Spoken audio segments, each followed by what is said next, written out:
With the VideoWiki, we are trying to solve the current problem of learning disruption with creating a tool which can enable anytime, anywhere learning.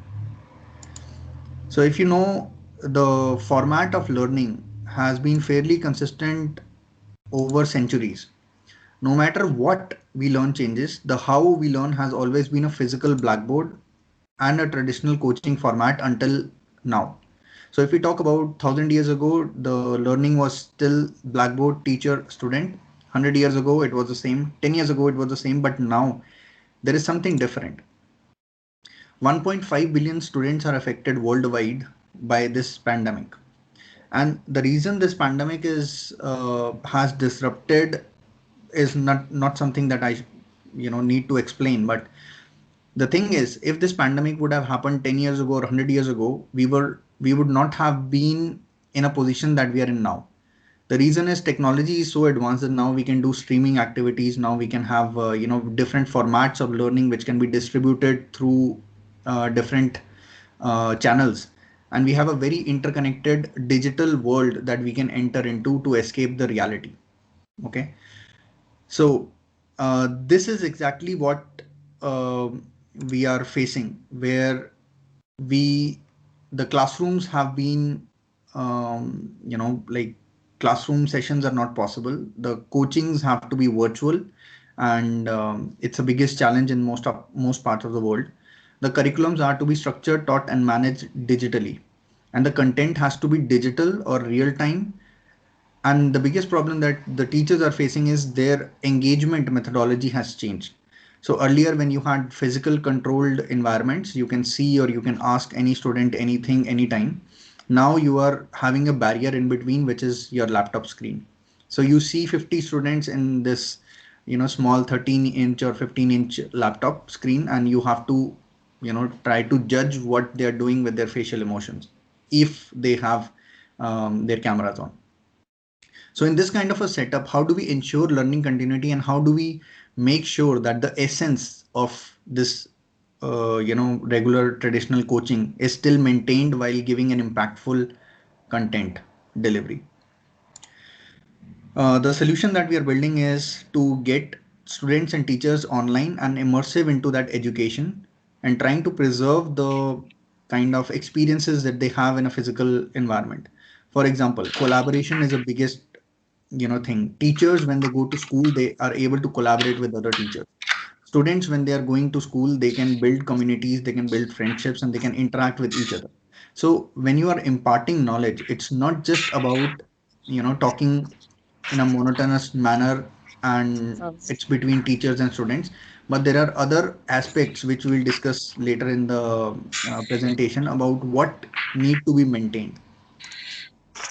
In short, this is the product. So if we give a demo, it's a simple tool which helps teachers to create video content out of their scripts.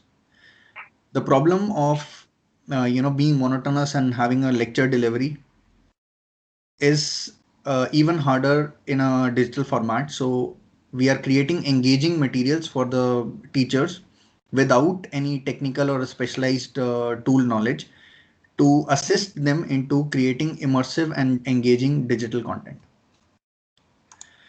Because the crisis and the future has already blocked a lot of aspects of the traditional education, we are trying to shift the old paradigm to a digitally transformed one.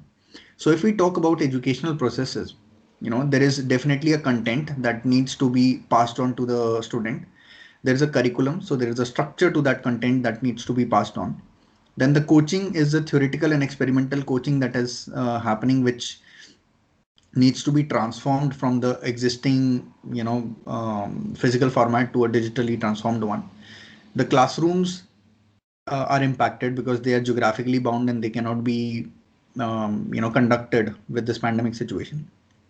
Along with that, the conversations, the communication, the collaboration, the communities that are fostered in a physical environment, in a university, in a school, have to be digitally transformed into a place or an online experience which can still enable idea generation, validation, and creativity.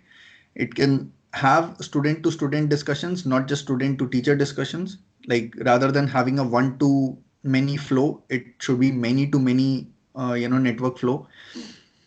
And to create a collaborative environment where the study experience is enhanced.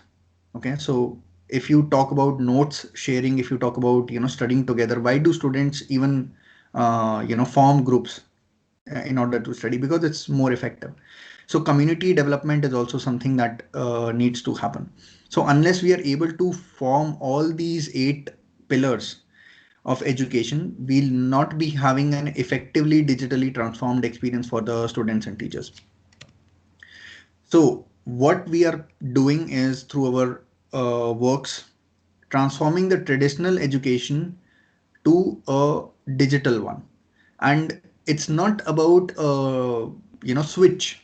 It's more about having a possibility where the essence of traditional education is also maintained if we change the environment to a digital one. So half of the lectures or half of the education can still, it's a partnership that we are bringing together. Like traditional education joins hands with the transformed digital education also.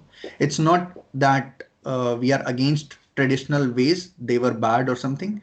It has proven to be effective over centuries. We are just creating a replica of that in a digital environment so that the essence of traditional education can still remain the same, or at least come close to it. So what sets us apart is we have AI assisted tool that creates videos and immersive content for teachers. So we are basically assisting teachers as an assistant.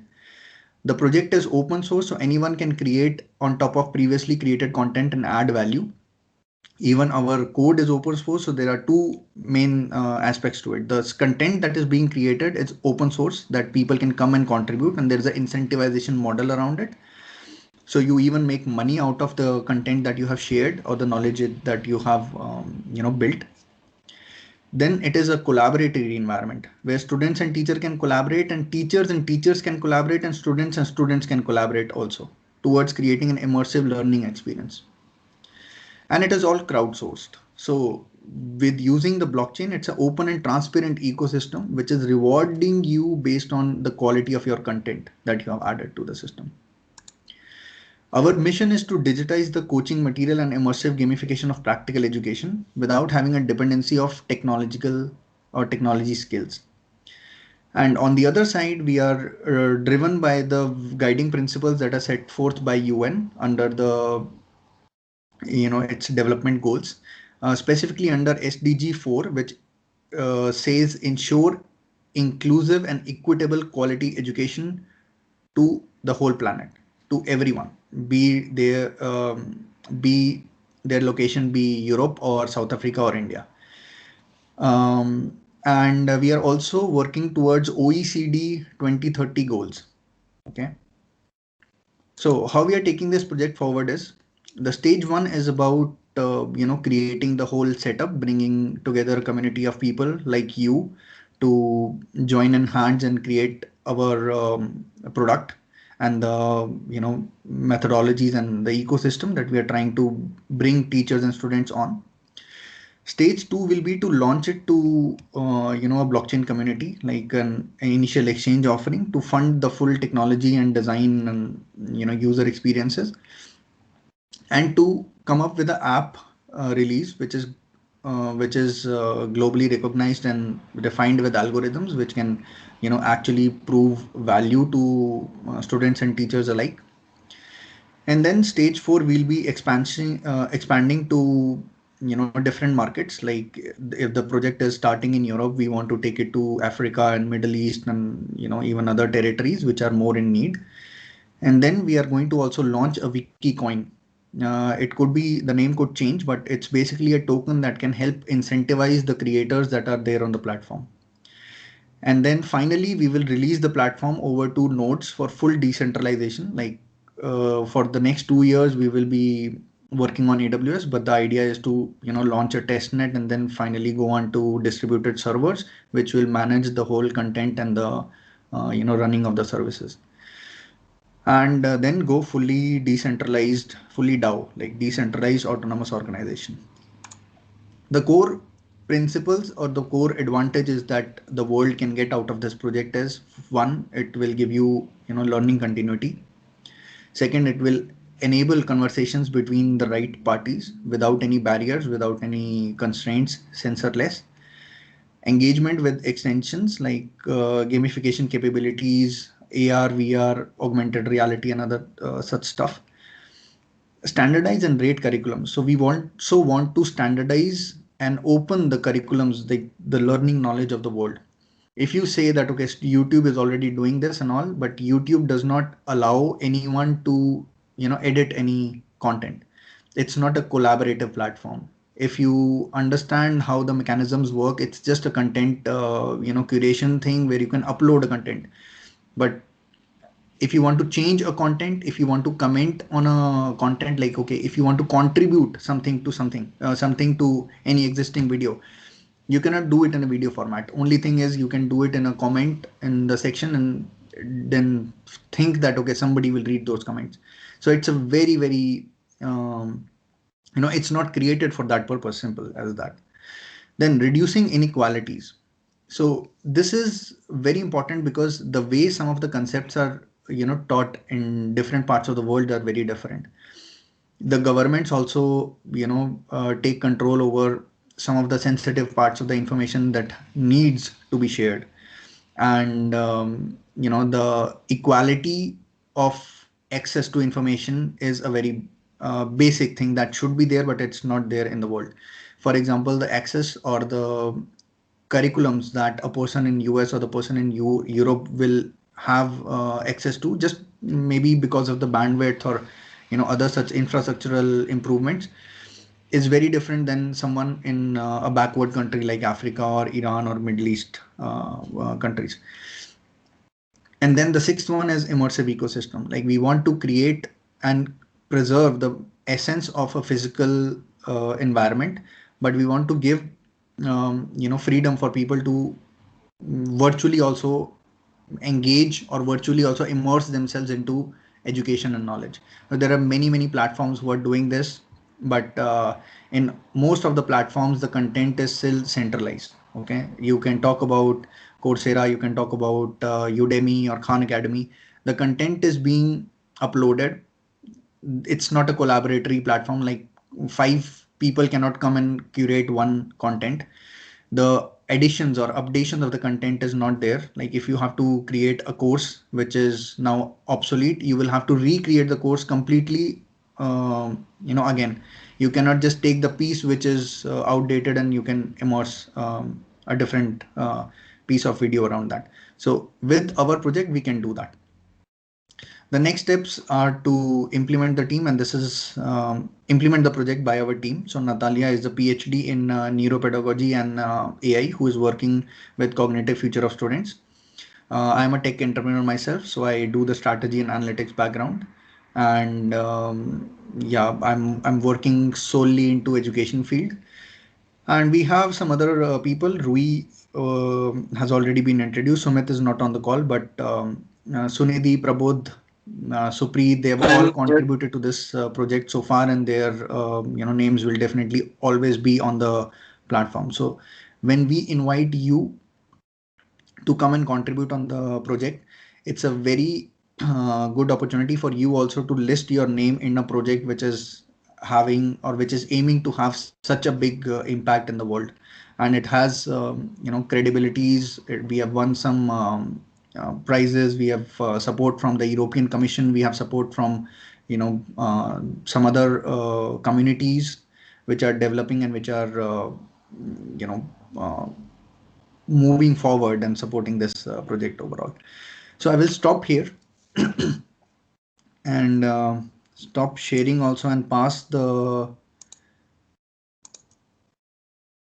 floor to Prabodh. He will now give you an idea about what the tool is doing and how it is, incentivizing the. There will be two things that we will talk about. One is the version control, like who and how we are managing the ownership of the content, who is the creator, and the other one is how the creator can be incentivized. And these are the areas and these are the goals that we have also mentioned in the agenda of the meeting, which we'll touch over. So Prabodh, are you ready? Yeah, I'm turning on my screen sharing.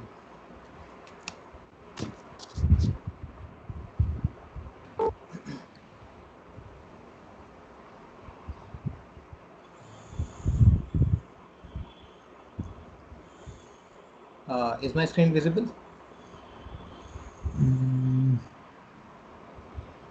Not yet, not to Yes, me. Yes, yes, it it is. is visible. Okay. Okay, you can see that the VideoWiki website hosted.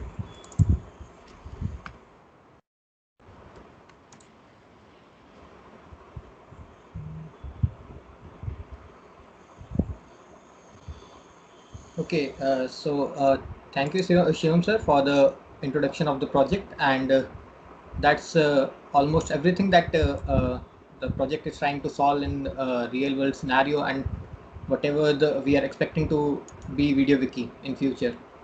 And proceeding further, not further, basically, I'm going to show you a brief introduction about how we are gonna implement those things, those functionalities, that versioning part and incentivization part that need to be implemented on this project.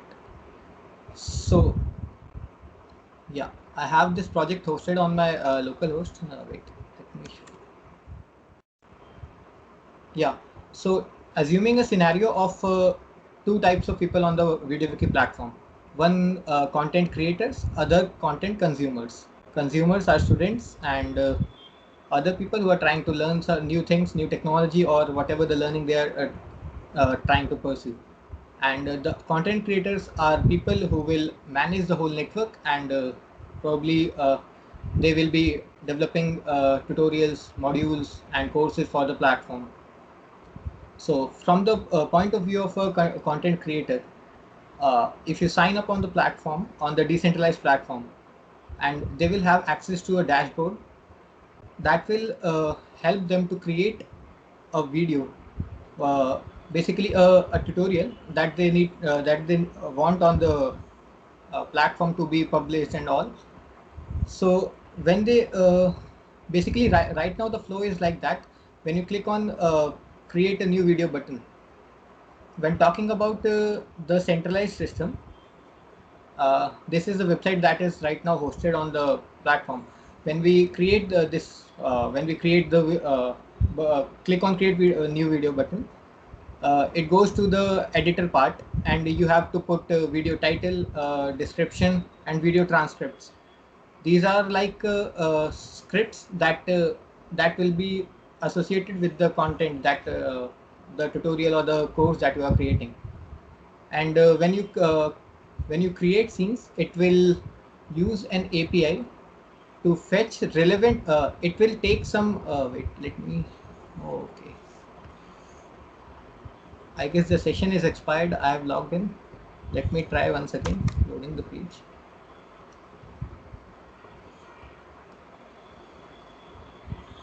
Okay. Prabodh, change the script a little bit. Oh, sure. Add one word or remove one word and it will work. Yeah, it will work. Okay, let's see.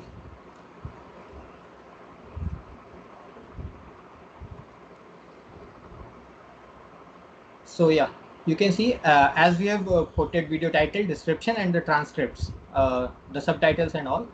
And after that, it will use machine learning and an algorithm to fetch the relevant keywords of the content.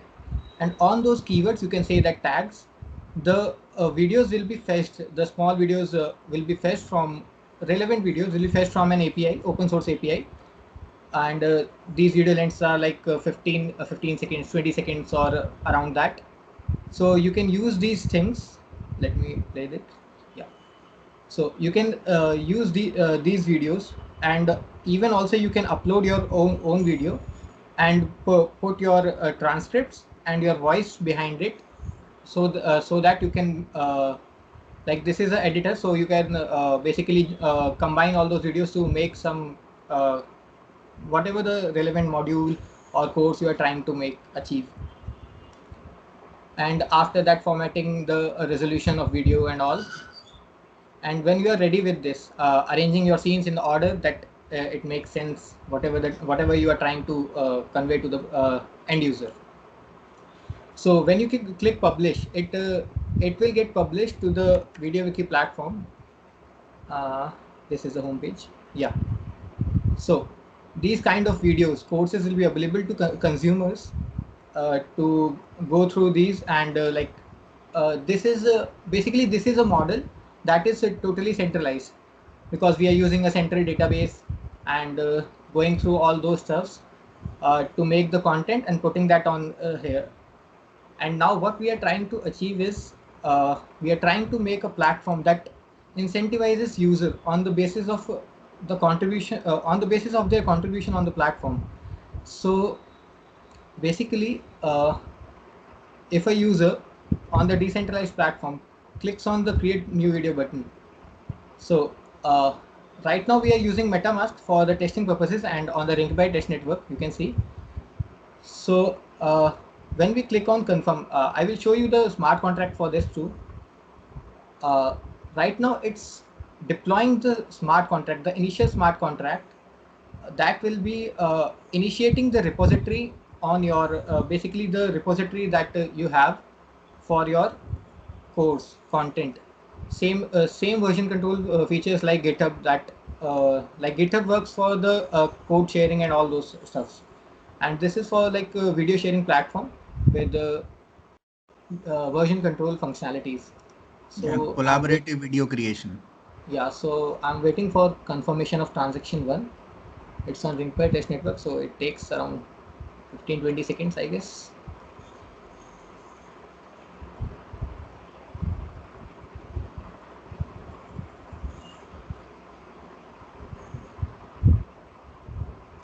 Wait, let me once again initiate this. Right now it's on testnet, so sometimes the transactions like confirm 10-20 seconds late. Yeah, there's till then I will show you the smart contract code. So right now we are invoking, these are the contracts. You can say that a factory contract that is initiating the repository and handling the basically handling all the interfacing between different contracts uh, to work. A factory concept, you can assume that it's working as an interface between other contracts, the upload video functionality and the publishing the video on the platform and all those functionalities. You can see there are several contracts. And yeah, it's written in Solidity. And yeah, now we have disabled this button and it's asking for one more confirmation. It's this is because we have developed we have instantiated that contract on the Ethereum testnet, and now it's asking to invoke that function. Where is that? Yeah, the upload video function. So let me confirm that second transaction too.